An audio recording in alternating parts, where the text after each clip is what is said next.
Alex here at Movements for Life. Got another edition of Movement Morsels. All right, so this is workout number 5.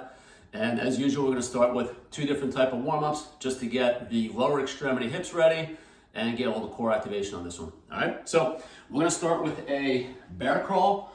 Crawling patterns, awesome way, depending on which crawl movement you do, to not only activate some core, some scap, some arms, because all 4s are on the ground, but also get into some mobility, which is what this one's gonna get into. So for a bear crawl, I'm starting in this A-frame type of setup. So I'm on my toes, my heels are elevated, and I'm gonna be walking forward in an opposite arm, opposite leg. So as my leg swings forward, I'm keeping my knee locked out, and I'm really moving my toe towards my shin to help focus on that stretch of the whole posterior chain. So a lot of calf, hamstring. You're gonna feel this really a lot behind your knee as you crawl around.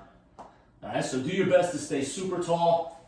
Obviously, I can't keep crawling because I don't have enough space, but find a lot of room or a nice hallway that you can go through 20 consecutive steps. Super, super effective, okay? All right, from there, let's get into a core move. This is called a rolling side plank.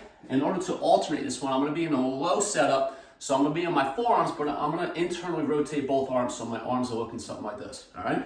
Now what that will enable me to do is roll into my side, just as the exercise implies. It's a rolling side plank. I'm gonna put a little T rotation up at the top just to get a nice little chest stretch, a scapular component. And now I'm just gonna rotate back to my starting position and come to my opposite side. All right, so very smooth, super, super effective. Go through and do 20 on each side. So you're really in this, each bookend gets you into this side plank. So I'm pushing my left arm through the ground. My hips are nice and high, so my body's in line, right, with my spine. Everything's lined up. And I'm just rolling onto the sides of my feet to help me get into this posture, all right? So again, do 20. That is the last of the warm-up. And here we go. Here's our first 4. So remember, usual format. Energy system, lower body, upper body, core, and we're starting off with a doozy. We're gonna get into a lunge jump. It is gonna be an alternating pattern.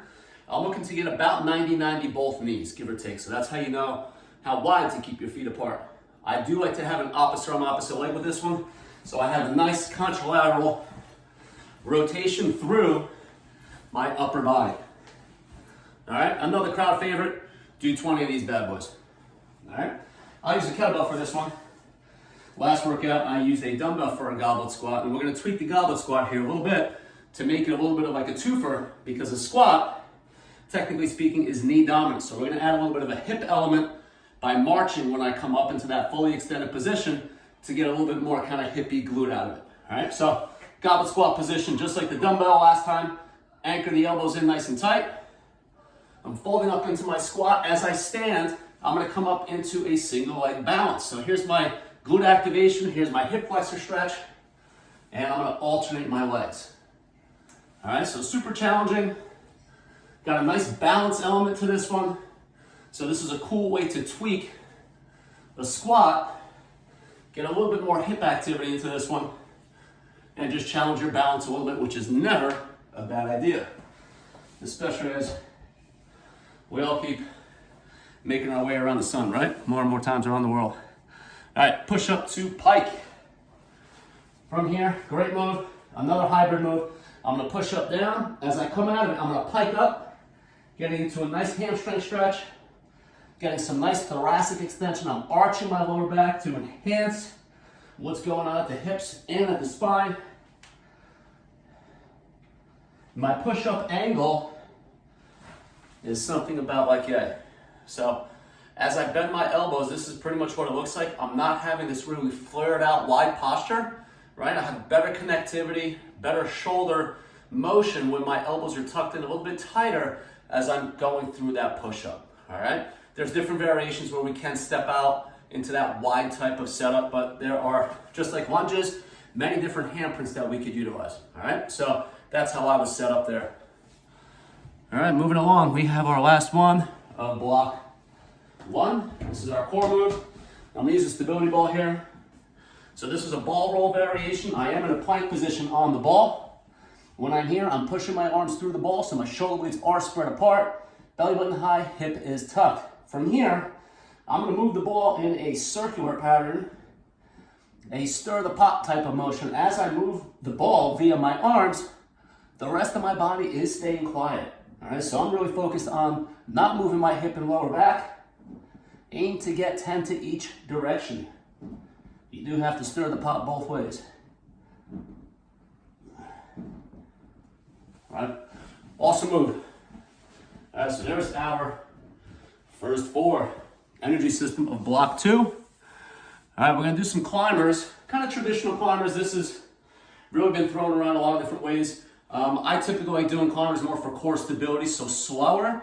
However, there's a rationale for going prone on the ground and doing climbers on a more explosive side. So I'm gonna do this with my hands on the ground. If you want to experiment and play around a bit, you could do this on a med ball to add a little bit of instability, or a Bosu. Something like that would work really well. The key here, as I'm in my push-up position, I'm just shifting my body weight forward a little bit so that my shoulders are over my wrists, if not even a little further. Now from here, I'm really just gonna focus on going a quicker tempo climber, right up the middle. I'm not tapping my foot down here, I'm just focusing on bringing my knee forward. Nice and quick, let's go 30. Let's get a nice little heart rate rev here. Again, I have more weight shifted forward over my hands. I'm about 60-40, so I'm favoring a little bit more weight forward than over my legs. And what that'll do is that'll just focus on pushing through the arms, better abdominal activity as I'm doing an energy system based exercise, all right? Giddy up. Dumbbell, this is an anterior lunge, opposite arm reach down. So I'm just going to step forward, I'll show you a side view here. There's a lot of different ways to do lunges, right? I can make it more knee dominant by having more activity through my knee, which makes it more quaddy. By reaching towards my foot with my opposite hand, I'm now shifting forward, so I now shift it kind of away from my quad. Not that it's not working, but I'm getting much more glute and hamstring participation. So here's what it looks like. I'm stepping forward, I'm reaching, I'm twisting. As I step forward, reach down, and push off and come back. All right? You can do a couple different things with the back leg. You can either have that heel pop up and that back knee bend, or you can keep that heel down and that knee extended, and notice how this changes the look of my lunge, right? I'm really now front leg hip heavy, so that will introduce even more glute, more hamstring by keeping that back heel down, all right? So experiment with this lunge on your own and see how you can vary the same exercise to get other parts of your body to fire and participate. All right, next one here is one of my favorites, which you know makes it a crowd favorite. This is a dumbbell kickback, one arm variation. However, going to do this in the prone position. So by being in a one arm plank, as I do a kickback, yes, my tricep is going to be very active here. However, this is a huge, huge core move here, because in order to be in a one arm plank, my abdominals are obviously super active. So I'm focusing on keeping my body square. My belly button is pointing straight down as I do a kickback with my right arm. I challenge you to do 10 on each side. This is a doozy. All right, again, be mindful of your hips. Belly button should point straight down. Typically what wants to happen is the hip wants to open up. So in this position with my right arm down, my belly button will want to kind of turn to the left. I want to square it up, have it point straight down as I go through that one arm kickback. All right. Again, 10 each side. It's a good meatball. And then last but not least, getting into another supine variation is a reverse crunch. So I'm going to use the kettlebell. Let's see how I can go here. I'm going to use the kettlebell here to anchor my upper body. You can use a very stable piece of equipment at the gym. Furniture also works. Just make sure that it is anchored securely so that you don't start kind of pulling it or tipping some furniture, something like that. All right, bottom of the couch works well too. So with my arm set up, I have my palms facing each other on the horns of the kettlebell, and I'm squishing my elbows together ever so slightly. Similar to that push-up, I want to keep the elbows from flaring here. By keeping everything nice and tight, there's better communication down my shoulder girdle into my abdominal wall. So Here's my setup. Elbows are tight. I'm looking to bring my knees in between both elbows. So how compact can I get? What I'm doing is I'm pulling my pelvis, rolling it, and trying to get my hips towards my rib cage, which is fixed on the ground. So rib cage isn't moving here. My head is flat on the ground. I'm simply pulling my hip and my lower body towards my rib cage. Right? So curling, rolling. This is a great way to start getting into this exercise. There's a ton of variations with different types of leg reaches. I could start doing this on a bench. I could start doing this on a decline bench where my upper body is higher than my lower body. That starts getting really fun, but more on that later. Okay, just start here on ground, super challenging. Focus on getting the abdominals fired from the bottom up by curling that pelvis towards the rib cage. Right? So have some fun with these.